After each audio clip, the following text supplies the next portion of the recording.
ವೈಯಕ್ತಿಕ ಗೌರವ ಇದೆ. ನಾನು ಹೇಳ್ತೀನಲ್ಲ, ವೈಯಕ್ತಿಕವಾಗಿ ನಾನು ನಾಗರಾಜ್ ಅವ್ರ ಬಗ್ಗೆ ಹೇಳೋದೇನಂದ್ರೆ, ಪ್ರಾಮಾಣಿಕ ಕಾಂಗ್ರೆಸ್ ಕಾರ್ಯಕರ್ತ, ಪಕ್ಷದ ಕಟ್ಟಾಳು, ಪಕ್ಷಕ್ಕೋಸ್ಕರ ಪ್ರಾಣ ಬೇಕಾದ್ರೆ ತ್ಯಾಗ ಮಾಡ್ತೀನಿ ಅನ್ನೋ ಒಬ್ಬ ಕಟ್ಟಾಳು ಸೈನಿಕ, ಆ ಪಕ್ಷದ ಸೈನಿಕ. ಅದೇ ಡಿ ಕೆ ಶಿವಕುಮಾರ್ ಅವ್ರ ಬಗ್ಗೆನೂ ನಾನು ಹೇಳ್ತಾ ಇದ್ದೀನಿ. ಅಲ್ಲಿಗೆ ಅವಕಾಶ ಮಾಡಿಕೊಟ್ರೆ ನಾವು ಮಾತಾಡ್ತೀವಿ. ಪಾಪ ತನ್ನ ಇಡೀ ಜೀವಿತಾವಧಿ ಜೀವನ ಶುರುವಾಗಿದ್ದೇ ಕಾಂಗ್ರೆಸ್ ಇಂದ, ಜೀವನ ಮುಗಿಯೋದು ಕಾಂಗ್ರೆಸ್ ಇಂದ. ಮಳೆಲೋಗಿ ಛತ್ರಿ ಹಿಡಿದು ನಿಲ್ತಾರೆ, ಎಲ್ಲಿ ಸರ್ಕಾರ ಬೀಳೋಂತ ಪರಿಸ್ಥಿತಿಲಿ ಬಾಂಬೆಲಿ ನಿಂತ್ಕೊಂತಾರೆ. ಮಳೆ 24 ಗಂಟೆ ಜಿಯೋ ಅಂತ ಹೋಯ್ತಾ ಇರುತ್ತೆ. ಅಂತ ಪರಿಸ್ಥಿತಿಲೂ ಪಕ್ಷ ಉಳಿಸ್ತೀನಿ ಅಂತಾರೆ, ಇನ್ನೊಬ್ರು ಮನೇಲಿ ಕೂತಿರ್ತಾರೆ. ಆದ್ರೆ ಅವ್ರನ್ನ CM ಮಾಡುತ್ತೆ ಸರ್ಕಾರ, ಪಕ್ಷ.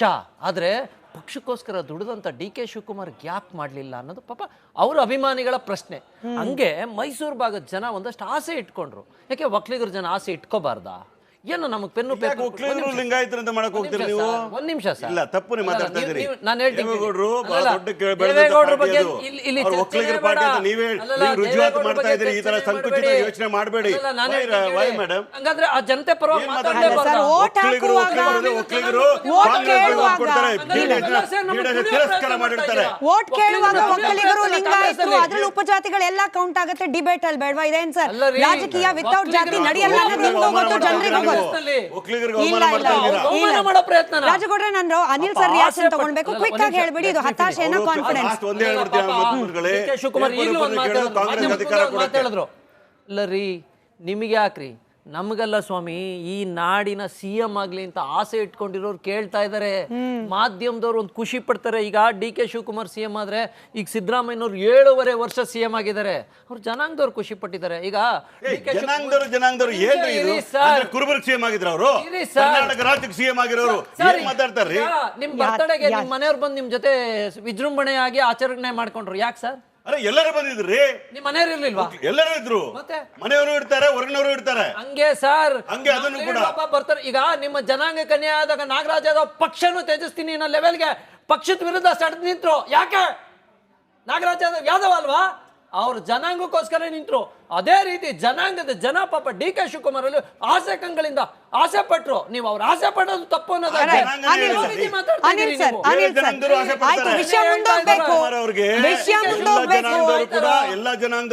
ಬಿಹಾರ ಚುನಾವಣೆ ಅನ್ನೋ ಟ್ವಿಸ್ಟ್ ಇದೆ ಸರ್, ಅದ್ರ ಬಗ್ಗೆ ಮಾತಾಡಕ್ಕಿದೆ. ವಿಷಯ ಮುಂದಿರ್ಬೇಕು. ಅನಿಲ್ ಸರ್, ರಾಜಗೌಡ್ರೆ ಬರ್ತೀನಿ. ನನ್ನ ಯಾಕೆ sir, I am confident. D K Shivakumar ಅವರಷ್ಟೇ ಕಾನ್ಫಿಡೆನ್ಸ್ ನನಗಿದೆ, ನಾನು ಕನ್ಫ್ಯೂಸ್ ಆಗಲ್ಲ. ಅನಿಲ್ ಸರ್, ಯಾದವ ಜನಾಂಗಕ್ಕೆ ಸಮಸ್ಯೆ ಆದಾಗ ಸಟನ್ ನಿಂತರು, ನಾನು ಪಕ್ಷ ಮಾಡಿದ ಕೆಲಸ ಸರಿ ಇಲ್ಲ ಅಂತ. ಅದೇ ರೀತಿ ನಾವು ಕೇಳ್ತಾ ಇದೀವಿ. ಒಕ್ಕಲಿಗರು ನಾಳೆ ದಿನ ಒಕ್ಕಲಿಗರ ಜನಾಂಗ ಬೀದಿಲಿ ಕೇಳ್ತಾ ಇದ್ದಾರೆ. ಬರುತ್ತೆ ಸರ್, ರಾಜಕಾರಣ ಹಂಗಿದೆ ಸರ್, ಅನಿವಾರ್ಯ. ಏನ್ ಮಾಡೋದು? Anil sir, Anil sir, Anil sir, ಆಯ್ತು ರಾಜು ಸರ್, ಅಗ್ರೀಡ್. ಮುಂದುವರಿಯೋಣ. ಆಯ್ತು ಸರ್, ಮುಂದುವರಿಯೋಣ. ಅನಿಲ್ ಸರ್, ಮೇಡಮ್, ಈ ಸರ್ಕಾರ ಬಂದು ಸರಿಯಾಗಿ 26-27 ತಿಂಗಳಾಗಿದೆ. ಡೇ 1 ಯಾವುದೇ ಮೀಡಿಯಾ ರಿಪೋರ್ಟ್ ಅನ್ನ ತೆಗೆದು ನೋಡಿ, ಈ ಸರ್ಕಾರದಲ್ಲಿ CM ಬದಲಾವಣೆಯ ಚರ್ಚೆ ಆಗದೆ ಇರುವಂತದ್ದು ಒಂದೇ ಒಂದು ತಿಂಗಳಿಲ್ಲ. ಪ್ರತಿ ತಿಂಗಳು ಈ ಚರ್ಚೆ ನಡೀತಾನೆ ಇದೆ. ಈಗ ನಿನ್ನೆ ಏನು ಮಾನ್ಯ ಮುಖ್ಯಮಂತ್ರಿಗಳು ದೆಹಲಿಗೆ ಹೋಗಿದ್ರು, ಅವರು ಆಂಗ್ಲ ಮಾಧ್ಯಮಕ್ಕೊಂದು ಇಂಟರ್ವ್ಯೂ ಅನ್ನು ಕೊಟ್ಟಿದ್ದಾರೆ. ಆ ಇಂಟರ್ವ್ಯೂ ಅಲ್ಲಿ ತುಂಬಾ ಕ್ಲಿಯರ್ ಆಗಿ ಕೆಲವು ಪಾಯಿಂಟ್ಗಳನ್ನ ಅವರು ಹೇಳಿದ್ದಾರೆ.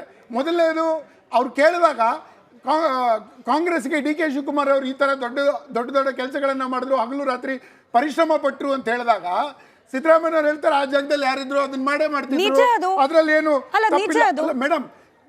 ಇಡೀ ರಾಜ್ಯ ಡಿ ಕೆ ಶಿವಕುಮಾರ್ ಅವರು ಅಷ್ಟು ಕೆಲಸ ಮಾಡಿದ್ದಾರೆ, ಅವ್ರು ಮುಖ್ಯಮಂತ್ರಿ ಆಗಬೇಕು, ಎಷ್ಟು ಕಷ್ಟಪಟ್ಟಿದ್ದಾರೆ, ಬೆವರು ಸುರಿಸಿದ್ದಾರೆ, ರಕ್ತ ಹರಿಸಿದ್ದಾರೆ ಅಂತ ಹೇಳುವಾಗ ಬೇರೆ ಯಾರಿದ್ರು ಹಿಂಗ್ ಮಾಡ್ತಿದ್ರು? ಕ್ಷಮೆ ಇರ್ಲಿ, ಒಂದು ಚಿಕ್ಕ ಉಪ ಪ್ರಶ್ನೆ. ಇಲ್ಲ, ನೀವೇ ಉತ್ತರ ಕೊಡಿ. ಅಲ್ಲಿ ನೀವು ನೆಕ್ಸ್ಟ್ ಪಾಯಿಂಟ್ ಹೋಗೋಕ್ ಮುಂಚೆ ಇದೇ ಪಾಯಿಂಟ್ ಒಂದು ಉಪ ಪ್ರಶ್ನೆ. ವಿಜಯೇಂದ್ರ ಅವರು ರಾಜ್ಯಾಧ್ಯಕ್ಷರಿದ್ದಾರೆ, ಹಗಲು ರಾತ್ರಿ ಓಡಾಡ್ತಿದ್ದಾರೆ, ಪಕ್ಷ ಕಟ್ತಿದ್ದಾರೆ ಅಂದ್ರೆ ಏನು ಅವರೇ CM ಆಗ್ತಾರ ಪಕ್ಷ ಅಧಿಕಾರಕ್ಕೆ ಬಂದ್ರೆ? ಮೇಡಮ್, ಸರಿಯಾದ ಸಮಯದಲ್ಲಿ ಪಕ್ಷ ನಿರ್ಧಾರ ತಗೋಬೇಕು. ಕಾಂಗ್ರೆಸ್ ವಿಜೇಂದ್ರ ಅವ್ರಿಗೂ ಸಿದ್ದರಾಮಯ್ಯ ಅವ್ರಿಗೂ ಇರುವ ವ್ಯತ್ಯಾಸ ಏನು ಗೊತ್ತಾ ಮೇಡಮ್? ಇವರು ಇವತ್ತು ರಾಜ್ಯದ ಮುಖ್ಯಮಂತ್ರಿ. ಪ್ರತಿದಿನ ಬೆಳಗ್ಗೆ, ಮಧ್ಯಾಹ್ನ, ಸಾಯಂಕಾಲ ಇವರ ತಲೆಯ ಮೇಲೆ ಒಂದು ತೂಗು ಕತ್ತಿ ಹೀಗೆ ಅಳ್ಳಾಡ್ತಾ ಇದ್ರೆ ಯಾವ ಮುಖ್ಯಮಂತ್ರಿ ಕೆಲಸ ಮಾಡ್ಲಿಕ್ಕೆ ಆಗ್ತಾನೆ? ಬಿಜೆಪಿಯ ನಿಲುವು ತುಂಬಾ ಸ್ಪಷ್ಟವಾಗಿದೆ ಮೇಡಮ್. ಅವರು ಡಿ ಕೆ ಶಿವಕುಮಾರ್ನಾದ್ರೂ ಮಾಡ್ಲಿ, ಸಿದ್ದರಾಮಯ್ಯನವ್ರನ್ನಾದ್ರೂ ಕಂಟಿನ್ಯೂ ಮಾಡ್ಲಿ, ರಾಜ್ಯದ ಜನ ಅಧಿಕಾರ ಬಯಸ್ತಾ ಇದ್ದಾರೆ, ಫುಲ್ ಮೆಜಾರಿಟಿ ಸರ್ಕಾರ ಕೊಟ್ಟಿದ್ದಾರೆ. ಆದರೆ ಇವತ್ತು ಇವ್ರು ಮಾಡ್ತಾ ಇರೋದೇನು, ಭ್ರಷ್ಟಾಚಾರದಲ್ಲಿ ಮುಳುಗೋಗಿದ್ದಾರೆ. ಲಾ ಆ್ಯಂಡ್ ಆರ್ಡರ್ ಸಿಸ್ಟಮ್ ಇವತ್ತು ಅತ್ಯಂತ ಕೆಟ್ಟ ರೀತಿಯಲ್ಲಿದೆ. ಇವರೇ ಪ್ರಾಮಿಸ್ ಮಾಡಿರುವ ಭಾಗ್ಯಗಳಿಗೆ ಇವರು ಫುಲ್ಫಿಲ್ ಮಾಡ್ಲಿಕ್ಕೆ ಆಗ್ತಾ ಇಲ್ಲ. ಇದಕ್ಕೆಲ್ಲ ಕಾರಣ ಈ ಕುರ್ಚಿಯ ಗಲಾಟೆ. ನಿನ್ನೆ ಮಾನ್ಯ ಸಿದ್ದರಾಮಯ್ಯನವರು ಡೆಲ್ಲಿಗೆ ಹೋಗಿ ತುಂಬಾ ಸ್ಪಷ್ಟವಾಗಿ ಆಂಗ್ಲ ಮಾಧ್ಯಮಕ್ಕೊಂದು ಇಂಟರ್ವ್ಯೂ ಅನ್ನು ಕೊಟ್ಟಿದ್ದಾರೆ. ಅವ್ರು ಕೇವಲ DK ಶಿವಕುಮಾರ್ಗೆ ಇಂಟರ್ವ್ಯೂ ಕೊಡಲಿಲ್ಲ, ಅವರು ದೆಹಲಿಯ ರಾಹುಲ್ ಗಾಂಧಿ ಮತ್ತು ಸೋನಿಯಾ ಗಾಂಧಿಗೆ ಅರ್ಥವಾಗುವ ಭಾಷೆಯಲ್ಲಿ ನಾನು ಸೀಟ್ ಬಿಡೋದಿಲ್ಲ ಅಂತ ಹೇಳಿದ್ದಾರೆ. ಆಬ್ವಿಯಸ್ಲಿ DK ಶಿವಕುಮಾರ್ ಅವ್ರಿಗೆ ಇಲ್ಲಿ ಬೇಜಾರಾಗಿರುತ್ತೆ.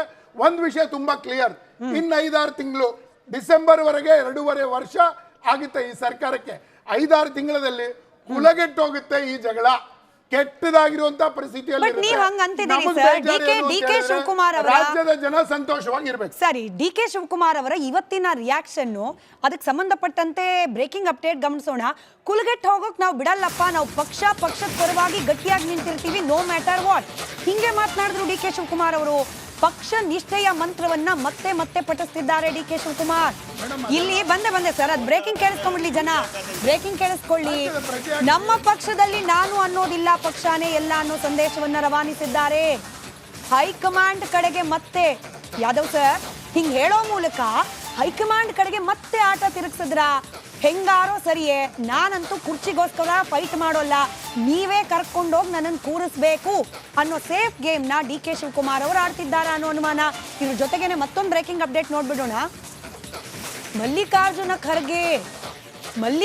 ಖರ್ಗೆ ಅವರು ದೀಕ್ಷೆ ಕೊಟ್ಟಿದ್ದಾರಂತೆ DK ಶಿವಕುಮಾರ್ ಆದಿಯಾಗಿ ಎಲ್ಲಾ ಕಾಂಗ್ರೆಸ್ನವ್ರಿಗೂ. ಅಂದ್ರೆ ಈಗ ಸುಮ್ಮನಿದ್ ಬಿಡಿ, ಮೌನವಾಗಿರಿ, ನಾವಿದ್ದೇವೆ, ತಲೆ ಕೆಡಿಸ್ಕೊಳ್ಬೇಡಿ, ಹಿಂಗಾದ್ರ ಅರ್ಥ ನಮಗೆಲ್ಲ ದೀಕ್ಷೆ ಕೊಟ್ಟಿದ್ದಾರೆ ಅಂತ ಹೇಳಿದ್ಯಾಕೆ DK ಶಿವಕುಮಾರ್ ಅವರು? ಇಲ್ಲಿರೋದು ಟ್ವಿಸ್ಟ್. ಬಿಹಾರಕ್ಕೆ ಚುನಾವಣೆ ನಡೀತಾ ಇದೆ, OBC ಮತಗಳು ನಿರ್ಣಾಯಕ. ಅಹಿಂದ ಸಮುದಾಯದ ಮಾಸ್ ಲೀಡರ್ ಯಾರು? ಸಿದ್ದರಾಮಯ್ಯನವರು. ಬಿಹಾರ ಚುನಾವಣೆ ಮುಂದಿಟ್ಕೊಂಡು ಸಿದ್ದರಾಮಯ್ಯನವರು ಕೆಳಗಿಳಿಸಿದ್ರೆ ಬಿಹಾರದಲ್ಲಿ ಏಟ್ ಬೀಳುತ್ತೆ ಅನ್ನೋ ಕಾರಣಕ್ಕೆ ಬಿಹಾರ ಚುನಾವಣೆ ತಂತ್ರವನ್ನ ಮುಂದಿಟ್ಕೊಂಡು ಕುರ್ಚಿ ಕದನಕ್ಕೆ ಅಲ್ಪ ವಿರಾಮ ಹಾಕೋ ಪ್ರಯತ್ನ ಆಗ್ತಿದ್ಯಾ? ಚುನಾವಣೆ ಮುಗಿಲಿ, ಅಲ್ಲಿವರೆಗೂ ಮಾತನಾಡಬೇಡಿ, OBC ಮತಗಳು ಭದ್ರವಾಗಿರ್ಲಿ, ಆಮೇಲೆ ನಿಮ್ಮನ್ನ ಕುರ್ಚಿ ಮೇಲೆ ಕೂರಿಸ್ತೀವಿ ಅನ್ನೋ ಪ್ರತಿಜ್ಞೆ ಮಾಡಿದ್ದಾರ ಕಾಂಗ್ರೆಸ್ನ ಹೈಕಮಾಂಡ್. DK ಶಿವಕುಮಾರ್ ಅವರ ರಿಯಾಕ್ಷನ್, ಬಾಲಕೃಷ್ಣ ಅವರ ಮಾತು, ಇದರ ಜೊತೆಗೆ ದೀಕ್ಷೆಗೆ ಸಂಬಂಧಪಟ್ಟಂತೆ DK ಶಿವಕುಮಾರ್ ಅವರ ಮಾತು ನಿಮ್ಮ ಮುಂದೆ. ಕಾಂಗ್ರೆಸ್ ಪಕ್ಷ ಇರೋದೇ ಒಂದು, ಕಾಂಗ್ರೆಸ್ ಏನ್ ಕೊಡ್ತು ನನಗೆ, ಮೆಂಬರ್ ಮಾಡಲಿಲ್ಲ, ಚೇರ್ಮನ್ ಮಾಡಲಿಲ್ಲ, ಮಂತ್ರಿ ಮಾಡಲಿಲ್ಲ, ಮುಖ್ಯಮಂತ್ರಿ ಮಾಡಲಿಲ್ಲ, ದೊಡ್ಡ ಸೆಂಟ್ರಲ್ ಮಿನಿಸ್ಟರ್ ಮಾಡಲಿಲ್ಲ, ಗವರ್ನರ್ ಮಾಡಲಿಲ್ಲ, ಪಂಚಾಯತಿ ಮೆಂಬರ್ ಮಾಡಲಿಲ್ಲ ಅನ್ನೋದು ಮುಖ್ಯ ಅಲ್ಲ. ಈ ಧ್ವನಿ ನಿಮಗೆ ಕೊಡ್ತಲ್ಲ, ಈ ಮಾತಾಡೋ ಧ್ವನಿ ಕೊಟ್ಟಿದೆಯಲ್ಲ ಕಾಂಗ್ರೆಸ್ ಪಕ್ಷ. ಬೇರೆ ಪಾರ್ಟಿ ಧ್ವನಿ ಎಲ್ಲ ನಿಮ್ಗೆ ಕೊಡಕ್ ಆಯ್ತಿರ್ಲಿಲ್ಲ. ನನಗೆ ಬೇರೆ ಪಾರ್ಟಿ ನನಗೆ ಈ ಚೇರ್ ಕೊಡಕ್ ಆಯ್ತಿರ್ಲಿಲ್ಲ. ಇವತ್ತು ಯಾವ ಸ್ಥಾನದಲ್ಲಿ ನಾನಿದ್ದೀನೋ ಇಲ್ಲ ಎಷ್ಟೋ ಜನ ನಮ್ಮ ಲೀಡರ್ಸ್ ಇದ್ದಾರೋ ಅವ್ರಿಗೆ ಬೇರೆಯವ್ರಿಗೆ ಯಾರು ಈ ಸ್ಥಾನ ಕೊಡಕ್ ಆಗ್ತಿರ್ಲಿಲ್ಲ ಬೇರೆ ಪಾರ್ಟಿಲೆಲ್ಲ. ನಮ್ಮ ಪಾರ್ಟಿ ಮಾತ್ರ ಈ ಸ್ಥಾನವನ್ನ ಕೊಡ್ಲಿಕ್ಕೆ ಸಾಧ್ಯ. ಇಲ್ಲಿ ಬಲಾಬಲದ ಪ್ರಶ್ನೆ ಬರೋದಿಲ್ಲ.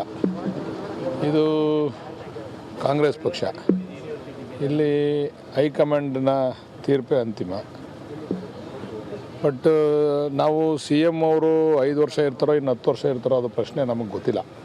ಆದರೆ CM ಅವರ ನಂತರ ನಮ್ಮ DK ಶಿವಕುಮಾರ್ ಅವರಿಗೆ ಕೊಡಬೇಕು ಅಂತಕ್ಕಂಥದ್ದು ನಮ್ಮ ಅಭಿಪ್ರಾಯ. ಈಗಾಗಲೇ ಮಲ್ಲಿಕಾರ್ಜುನ್ ಖರ್ಗೆ ಸಾಹೇಬರು ನಮ್ಮೆಲ್ಲರೂ ಕೂಡ ಒಂದು ದೀಕ್ಷೆ ಕೊಟ್ಟಿದ್ದಾರೆ. ಆ ದೀಕ್ಷೆಯನ್ನು ಸಂತೋಷದಿಂದ ಸ್ವೀಕಾರ ಮಾಡಿದ್ವಿ. ಈಗಾಗಲೇ ಮಲ್ಲಿಕಾರ್ಜುನ್ ಖರ್ಗೆ ಸಾಹೇಬರು ನಮ್ಮೆಲ್ಲರೂ ಕೂಡ ಒಂದು ದೀಕ್ಷೆ ಕೊಟ್ಟಿದ್ದಾರೆ. ಆ ದೀಕ್ಷೆಯನ್ನು ಸಂತೋಷದಿಂದ ಸ್ವೀಕಾರ ಮಾಡಿದ್ವಿ. ಈಗಾಗಲೇ ಮಲ್ಲಿಕಾರ್ಜುನ್ ಖರ್ಗೆ ಸಾಹೇಬರು ನಮ್ಮೆಲ್ಲರೂ ಕೂಡ ಒಂದು ದೀಕ್ಷೆ ಕೊಟ್ಟಿದ್ದಾರೆ.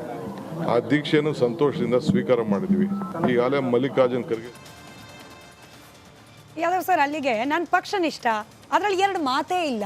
ಅಲ್ಲಿಗೆ ಪಕ್ಷದ ಹೈಕಮಾಂಡ್ ನನಗೆ ಈಗ ಸುಮ್ಮನಿರಕ್ಕೆ ಹೇಳಿದ್ದಾರೆ, ಮುಂದೆ ನನಗೆ ಕುರ್ಚಿ ಅವರೇ ಕೊಡಿಸ್ತಾರೆ, ಹಿಂಗೆ ಯಾಕೆ ಅರ್ಥ ಮಾಡ್ಕೊಳ್ಬಾರ್ದು ಇದನ್ನ? ನೀವು ಅದನ್ನ ಬೇರೆ ರೀತಿ ವ್ಯಾಖ್ಯಾನ ಮಾಡಕ್ ಹೋಗ್ಬೇಡಿ. Maybe as a journalist you want to know the truth. ಕೇಳಿ, ನಾನು ಹೇಳ್ತೀನಿ ಕೇಳಿ. ನಾನು ಮೊದಲಿಂದ ಪ್ರತಿಪಾದನೆ ಮಾಡ್ಕೊಂಡು ಬಂದಿರೋಂದ್ರೆ DK ಶಿವಕುಮಾರ್ NSU ಕಾರ್ಯಕರ್ತನಾಗಿ ಬೆಳೆದು ಬಂದು ಇವತ್ತು ಉಪಮುಖ್ಯಮಂತ್ರಿ ಆಗಿದ್ದಾರೆ. ಮತ್ತೆ KPCC ಅಧ್ಯಕ್ಷನಾಗಿ 5 ವರ್ಷಗಳ ಕಾಲ ಪಕ್ಷಕ್ಕೆ ನಿರಂತರವಾಗಿ ಕೆಲಸ ಮಾಡ್ಕೊಂಡು ಬಂದಿರತಕ್ಕಂಥವ್ರು. ಕಾರ್ಯಕರ್ತ ಹಣೆ ಬರ ಅಷ್ಟೇನಾ? I think I will complete it Raju. ಆಯ್ತು DK ಒಂದ್ ಚಿಕ್ಕ ಶಿವಕುಮಾರ್ counter ಅಷ್ಟೇ ಚೆನ್ನಾಗಿರುತ್ತೆ ಸರ್ ಹಿಂಗಾದ್ರೆ ಇರ್ಲಿ. ಡಿಬೇಟ್ ನಾನು ನೋಡಿ ಅವ್ರು ಮಾತಾಡೋಕೆ ಬಿಟ್ನಲ್ಲ, ನಾನು ಹೇಳೋ DK ಶಿವಕುಮಾರ್ ಅವರು ಒಂದು ಪರ್ಟಿಕ್ಯುಲರ್ ಜನಾಂಗದಿಂದ ಒಕ್ಕಲಿಗರ ಜನಾಂಗದಿಂದ ಬಂದಿದ್ರು ಕೂಡ ನನ್ನಂಥ ಯುವಕರ ಪರನೂ ಇರ್ತಕ್ಕಂಥವ್ರು, ಅವ್ರಿಗೆ ದಲಿತರು, ಅಲ್ಪಸಂಖ್ಯಾತರು, OBCನವರು ಎಲ್ಲರನ್ನೂ ಪ್ರೀತಿಯಿಂದ ಕಾಣ್ತಕ್ಕಂತಹ ಒಬ್ಬ ನಾಯಕ. ಅವರು one of the dynamic leader in the state of Karnataka in organising the party. ಅದೇ ವಿಚಾರ ಬಂದಾಗ ನಮ್ಮ ಸಿದ್ದರಾಮಯ್ಯ ಸಾಹೇಬರು ಕಳೆದ 13-14 ವರ್ಷಗಳ ಹಿಂದೆ ನಮ್ಮ ಪಾರ್ಟಿಗೆ ಬಂದ ನಂತರ ಸಂಪೂರ್ಣವಾಗಿ ಕಾಂಗ್ರೆಸ್ಸಿನ ಐಡಿಯಾಲಜಿನ ಮೈಗೂಡಿಸ್ಕೊಂಡು ಮೊದಲಿಂದನೂ ಕೂಡ ಸೆಕ್ಯುಲರ್ನಲ್ಲಿ ನಂಬಿಕೆ ಇಟ್ಕೊಂಡು ಅವರು ಕೂಡ ಏನು ಮಾಡಿದ್ದಾರೆ, ಅವ್ರು ಬಂದಾಗಿಂದನೂ ಕೂಡ ಹೈಕಮಾಂಡ್ ಹೇಳಿದಂತಹ ವಿಚಾರಧಾರೆಗಳಿಗೆ ಎಂದೂ ಕೂಡ ವಾಪಸ್ ಮಾತಾಡಿದವರಲ್ಲ. ಹೈಕಮಾಂಡ್ ಆದ ಲಕ್ಷ್ಮಣ ರೇಖಣ್ಣ ಅವರೂ ದಾಟೋದಿಲ್ಲ, DK ಶಿವಕುಮಾರ್ ಸಾಹೇಬರು ದಾಟೋದಿಲ್ಲ, ಯಾವ ಕಾರ್ಯಕರ್ತನೂ ದಾಟೋದಿಲ್ಲ. ಈಗ ಕರ್ನಾಟಕದವರಾಗಿರ್ತಕ್ಕಂತಹ ಖರ್ಗೆ ಅವರು ಹೇಳ್ತಾರೆ, ನಾನು ಇದ್ದೀನಪ್ಪ ನಿಮ್ಮ ರಾಜ್ಯದಿಂದ ಬಂದಿರತಕ್ಕಂಥ AICC ಅಧ್ಯಕ್ಷನಾಗಿದ್ದೇನೆ, ಯಾರಿಗೂ ಕೂಡ ಯಾವುದೇ ರೀತಿಯಲ್ಲಿ ಅನ್ಯಾಯ ಆಗೋದಿಲ್ಲ, ರಾಜ್ಯದ ಜನ ಏನು ಬಯಸಿದ್ದಾರೆ ಅದನ್ನು ಮಾಡ್ತೇವೆ, ನೀವೇನು ಯಾವಾಗ ಏನು ಮಾಡಬೇಕು ಅಂತ ನಮಗೆ ಬಿಡಿ, ನೀವು ಅದ್ರ ಬಗ್ಗೆ ತಲೆ ಕೆಡಿಸ್ಕೊಬೇಡಿ, ಒಳ್ಳೆ ಆಡಳಿತವನ್ನು ಕೊಡಿ, ಜನಗಳು ಮೆಚ್ಕೊಳ್ಳೋ ರೀತಿ ನೀವು ನೋಡ್ಕೋಬೇಕು, ನೀವು ಅದು ಮಾಡ್ತಾ ಇದ್ದೀರಾ, ಒಳ್ಳೊಳ್ಳೆ ಕಾರ್ಯಕ್ರಮ ಕೊಟ್ಟಿದ್ದೀರಾ, ನೀವು ಕೊಟ್ಟಂಥ ಭರವಸೆ ಈಡೇರಿಸ್ತಾ ಇದ್ದೀರಾ, ಅದನ್ನ ಜನಗಳಿಗೆ ತಿಳಿಸ್ತಕ್ಕಂಥ BJP ಯಾವ ರೀತಿ ಅದನ್ನ ರಾಜಕೀಯವಾಗಿ ಹೆಂಗ್ ಮಾತಾಡ್ತಾರೋ. ಒಂದು ನಿಮಿಷ ಮೇಡಮ್, BJP ಅವರು ಕೊಟ್ಟಿರೋ ಗ್ಯಾರಂಟಿಗಳು ಮೊದಲು ಯಾಕೆ ಕೊಟ್ಟರು ದಿವಾಳಿ ಆಗ್ತದೆ ಅಂತಾರೆ, ಇವಾಗ ಹೇಳ್ತಾರೆ ಸರಿಯಾಗಿ ಬರ್ತಾ ಇಲ್ಲ ಅಂತ ಹೇಳ್ತಾರೆ.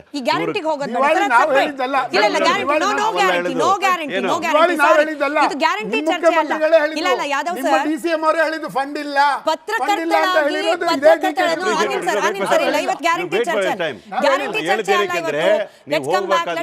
ಬಿಟ್ಟು ಹೋದ್ರಲ್ಲ ಆ ಟೈಮಲ್ಲಿ ಯಾವ ರೀತಿ ದಿವಾಳಿ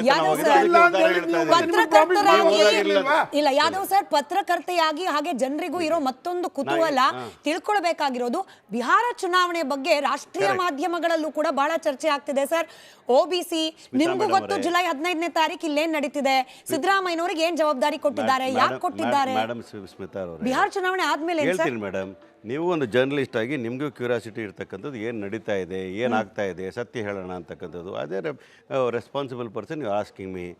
ಕರ್ನಾಟಕ ರಾಜಕಾರಣಕ್ಕೂ ಬಿಹಾರ ರಾಜಕಾರಣಕ್ಕೂ ಹೋಲಿಕೆ ಮಾಡ್ಕೊಂಡು ಮಾಡೋ ಅವಶ್ಯಕತೆ ಇರಲ್ಲ. ಬಿಹಾರ ರಾಜಕಾರಣದ ವಿಚಾರಗಳು, ಅಲ್ಲಿರ್ತಕ್ಕಂಥ ಆಡಳಿತ ಪಕ್ಷಗಳು, ಅಲ್ಲಿರ್ತಕ್ಕಂಥ ವಿಚಾರಧಾರೆಗಳೇ ಬೇರೆ, ಇಲ್ಲಿರ್ತಕ್ಕಂಥ ವಿಚಾರಧಾರೆಗಳೇ ಬೇರೆ. ಕರ್ನಾಟಕ ಒಂದು ಪ್ರಗತಿಪರವಾಗಿರ್ತಕ್ಕಂಥ ರಾಜ್ಯ. ನಾವು ಚುನಾವಣೆಯಲ್ಲಿ ಕಾಂಗ್ರೆಸ್ ಆಡಳಿತದ ಸರ್ಕಾರ ಇರುವ ರಾಜ್ಯಗಳಲ್ಲಿರುವ ಏಕೈಕ